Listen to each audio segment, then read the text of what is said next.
and welcome to the next episode of Woodward's Watercolours. Really good to see you again. Hope that you're doing well. Hope that you've been enjoying creating lots of wonderful bits of artwork and just enjoying yourselves. Well, I am very excited to be using probably one of the simplest and most naturally occurring, well, after a quite simple process, most naturally occurring implement to draw with, and that is Willow Charcoal. Now, I discovered this when I was a teenager, and I just think that this stuff is absolutely incredible. Made of real willow branches, and here we have it. It is just an amazing thing to behold and to use. So come with me, and we're going to explore using willow charcoal together. So here we have the little bit of willow charcoal that I was showing you before. It's just the most fascinating stuff. I find that, whenever you look closely at it, you can actually see some of the marks of the bark. So it is created by getting willow branches. They're normally stripped and then they're dried, and then they're placed into a kiln, and then they fill the kiln. They pack in the little branches really tightly together, and then they pour in some sand so that they can't combust, so it won't just simply go on fire. And then it's raised quite slowly through various temperatures, and then raised up to the highest, and it becomes this wonderful charcoal. So it's brilliant. It's quite fragile. Sometimes it breaks, and you'll end up with the smallest pieces, which can obviously give you more control, because the closer that you hold it, the more control that you have. I quite like using it sort of further up, but again, when you're doing it like that, it can break quite easily. The other thing I want to suggest is really good to have is a putty rubber. Now, putty rubbers are something, again, that I discovered when I was in my teens at school. And they're really quite fascinating too, because you can mold them into different shapes, and I'm going to show you an application for them in a little second. So if I'm to take this little bit of willow charcoal, if I just want to show you, I can make really quite simple lines. Now, there's always going to be that slight breaking off, and a simple blow away is going to remove that. Now, the other thing that I can do is that obviously it's going to wear away as I use it, but if I hold it flatter, then actually I'm going to get a darker coverage. The other thing obviously I can do is I can hold it this way, and depending on whatever the way the branch is, then it's going to cover a greater area again. And this is where I want to show you where you can find the application of the little putty rubber. So what you can do is take your putty rubber, make sure it's quite clean, take it to a point, and then actually you can end up just drawing different shapes by subtracting. Now, what I would tend to do then is probably mold that back, or just simply, if you don't mind losing a little bit of it, just peel that off again, and that's going to lift even more effectively certain areas. So if I was drawing some part of a building that was really in very extreme perspective, you can see that rather unrealistic point of perspective, and I wanted to put a window in there. Well, obviously the window would be thinner as it goes into the distance, a little bit of a chimney, all of these different things. Then you can actually subtract and take away, and then you could go in and bring that a little bit more definition to certain areas, having subtracted away in others. And there you are.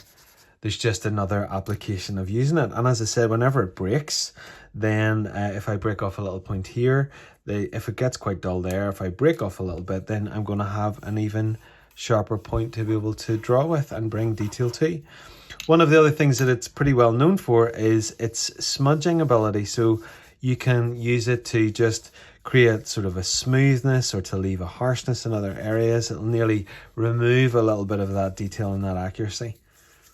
And it is just so versatile, and it's effectively naturally occurring. So what a joy to use. Now, what I'm going to do now is I'm going to take a scene from the Mourne Mountains in Northern Ireland, in our beautiful Kingdom of Mourne, and I'm going to, on an A2 sheet, I'm going to draw with it and show you how I use it.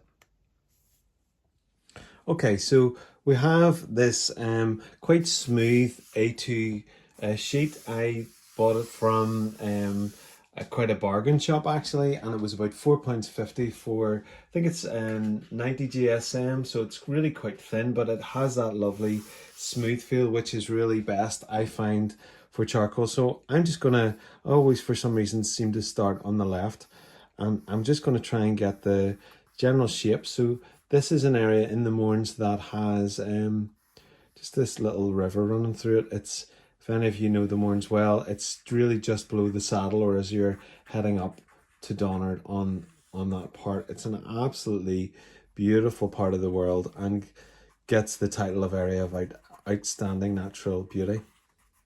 So just turning it slightly. It's taken up that way to the mountain, and I'm just going to begin to, because those lines of the Mournes are really quite, those hills are really quite strong. So this is like the tree line and the tree canopy, and I'm just bringing that across.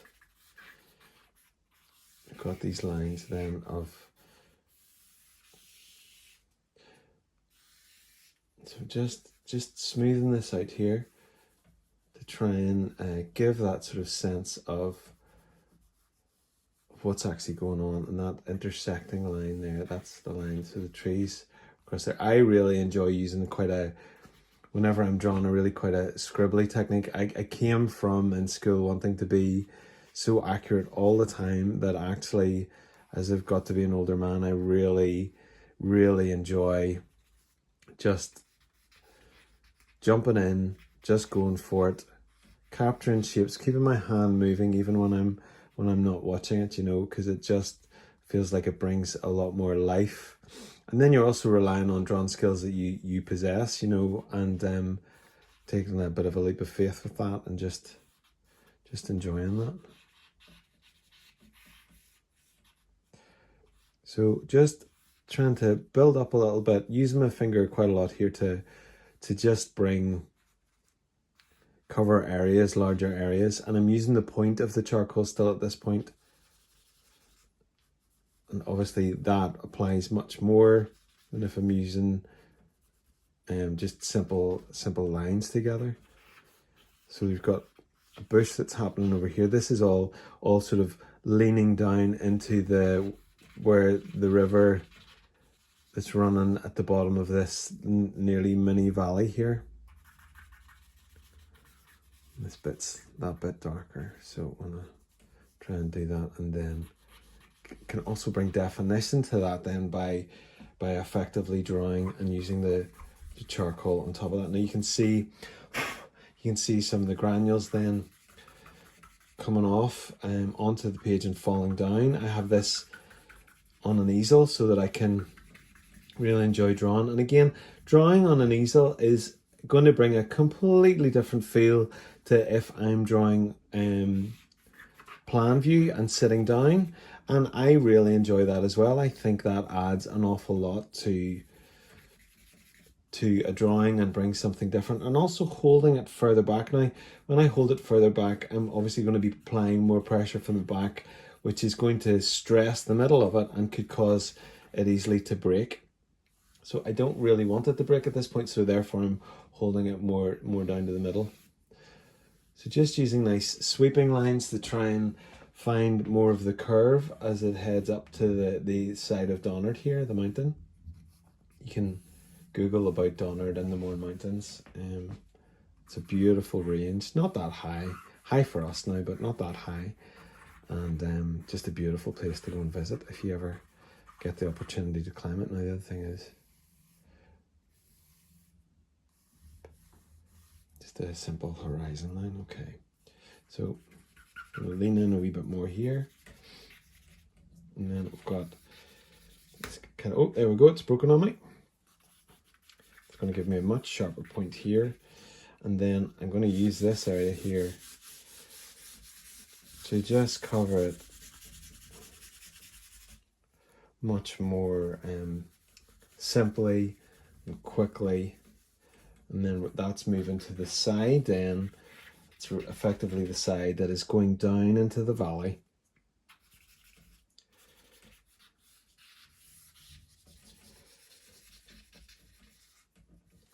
going to keep using the lines here. Okay, just working away and keeping moving that in. Okay, now the river is going to have different rocks and things in it. And there's not an awful lot of water, but what I could do is, if I'm going to make any lines for the water flowing, which the water was really trickling, but I could pull it down in that direction, and then that's going to inform the viewer that actually there is water that's moving, and it's moving in a particular direction. Another thing then, we could use our putty rubber. There it goes again. Use the putty rubber to inform even more fully. So at this point, I'm just leaving that quite blank. I do want it to be much darker down here. Now, I could also begin to tackle the sky and clouds, but at this point, I just really want to keep getting the feel that this is actually a landscape. You can tell me whether that's successful or not. It is a totally different medium to use. Willow charcoal is totally different to compressed charcoal. Obviously, compressed charcoal is not going to break on you anywhere near as much, and you may prefer that. I quite enjoy the running of the gauntlet of using the willow charcoal, because it actually is very helpful to know that, you know, the breaking is not the end of things. It gives you a fresh tip to work with, and it's just part of using this very naturally occurring substance, or, you know, wood. Willow is obviously used in basket making and lots of other things, but obviously it loses its flexibility whenever it's turned into the charcoal. Okay, so let's see, we're just continuing to build this up now. I'm not sure how I'm going to tackle this river here, but I'm actually really enjoying here. Once I have created the kind of shadow, more covered area, then I can really put in more detail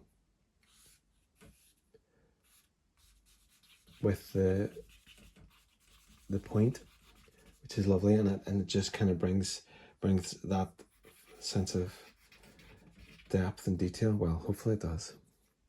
Hopefully you can see that. Now, let's see what we can do with this, with the river.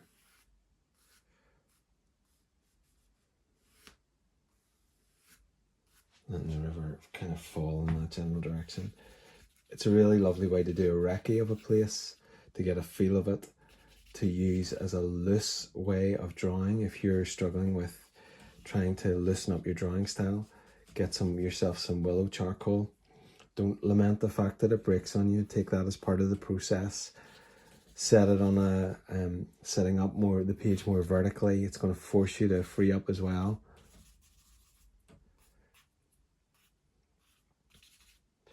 And we've got this river. Oh, it's breaking. I think some of it might have hit the camera lens there. And then this much darker line with some of these.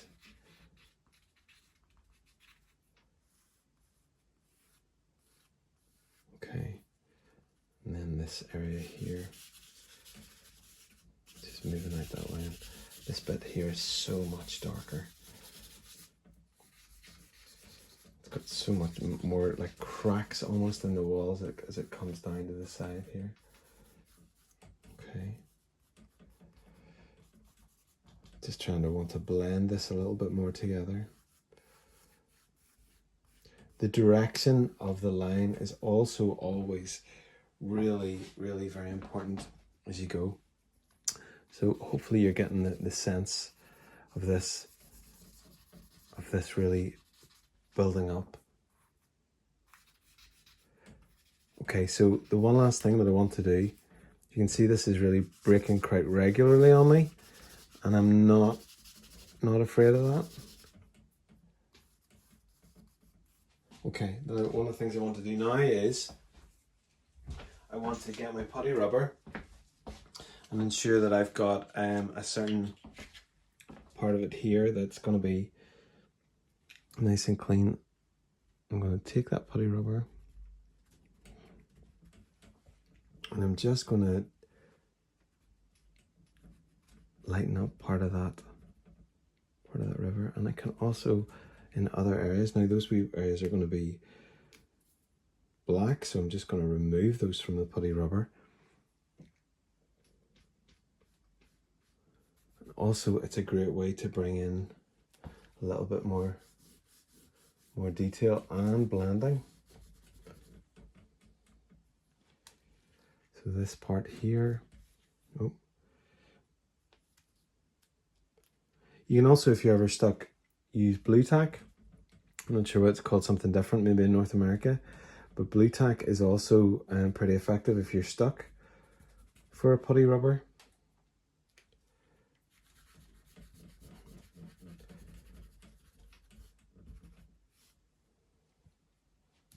Now,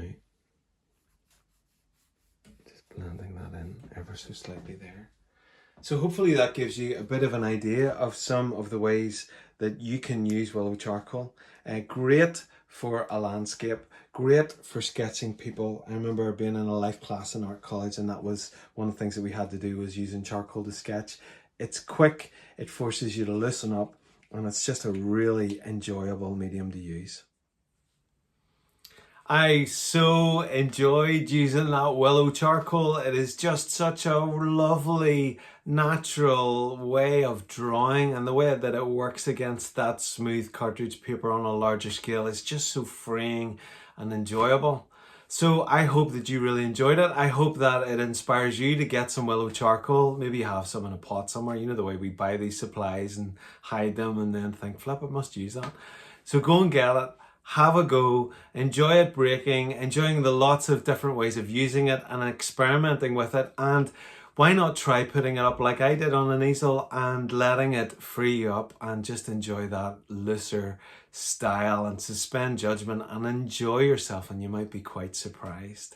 As always, thank you so much for watching, and I want to give the winner of the little drawing of the derelict house, or the uninhabited little cottage from Donegal that I did whenever I was using the water soluble graphite, and the winner is Sabine Graham's 6271. That's Sabine Graham 6271. So please give me your address and I will get that posted off to you. You can send your address to me at woodwardswatercolors@gmail.co.uk and I'll get that sent off to you.